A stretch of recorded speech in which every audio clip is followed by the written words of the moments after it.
היום אנחנו מכינים עוגת מייפל, קלה להכנה ומאוד מאוד מאוד טעימה. הרכיבים שלנו הם 3/4 כוס שמן, כאשר כל המידות האלה מדודות באמת בכוס מדידה לאפייה שיש לנו כאן. יש לנו 2 שקיות סוכר וניל ועוד 3/4 כוס סוכר לבן, 4 ביצים בגודל אקסטרה לארג', אם הם מידה יותר קטנה אז להוסיף ביצה, 1 דשן, 2 כוסות קמח, אגוזי מלח טחונים, סוכר וניל אחד נוסף בשביל אחר כך לפזר על העוגה, קינמון. אנחנו מתחילים בעצם עם הפרדת הביצים, חלמונים וחלבונים.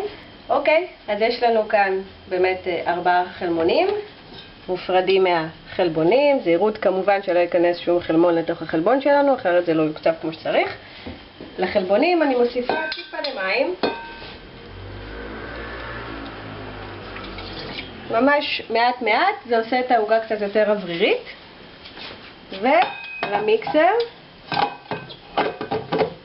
עם כמובן כף ההקצפה על מהירות גבוהה.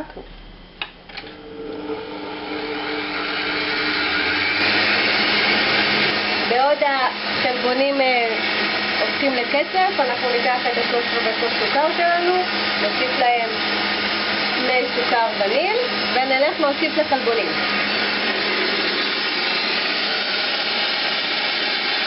בהדרגה, לאט לאט.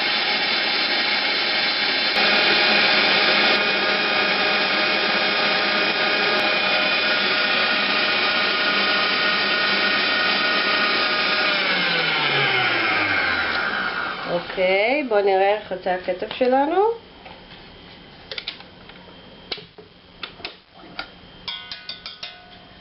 מורידים את השאריות.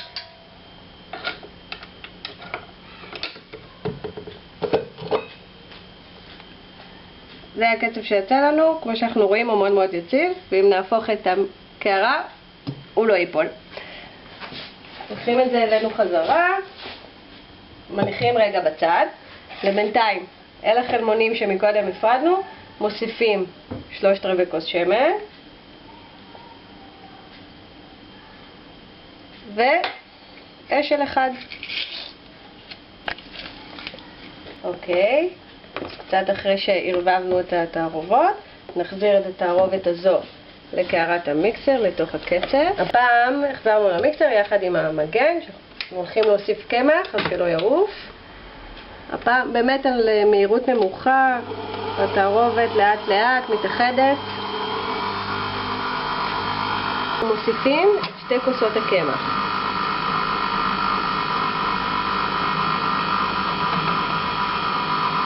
לאט לאט, כל פעם כמות קטנה שתתערבב. אוקיי, 2 כוסות הקמח בפנים, מסיים להתערבב. ומסיימים עם המיקסר. עוד קצת ערבוב של כל מה שנותר מחוץ. מקפלים את התערובת יפה. רואים שהכל מעובב כמו שצריך. בשלב הזה כבר נדליק את התנור על 170 מעלות.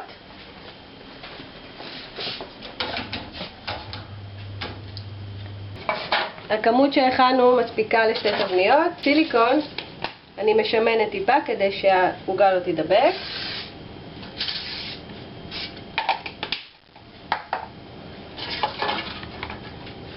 ואז את התערובת מחלקת בין 2 התבניות, כאשר ממלאים בערך 3/4 מהתבנית, לא לגמרי עד למעלה.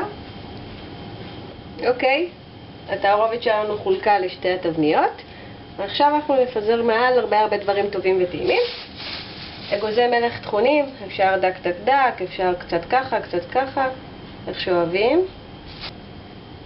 מעל זה סוכר וניל אחד, לחלק על 2 התבניות.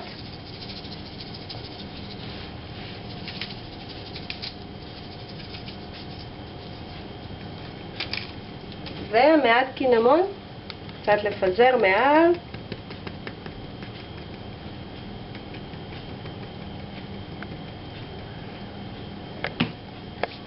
זה הכל, העוגות מוכנות להיכנס לתנור.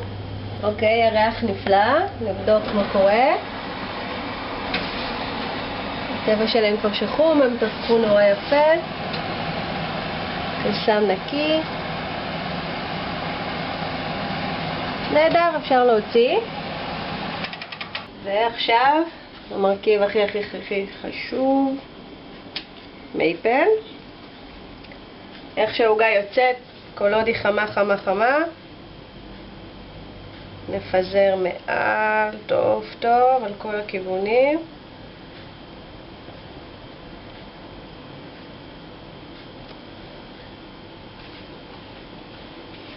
בעצם זה הכל, העוגות שלנו מוכנות, המקלט תיספק בתוך העוגה, היא תהיה רטובה ומאוד טעימה, ושיהיה בתיאבון.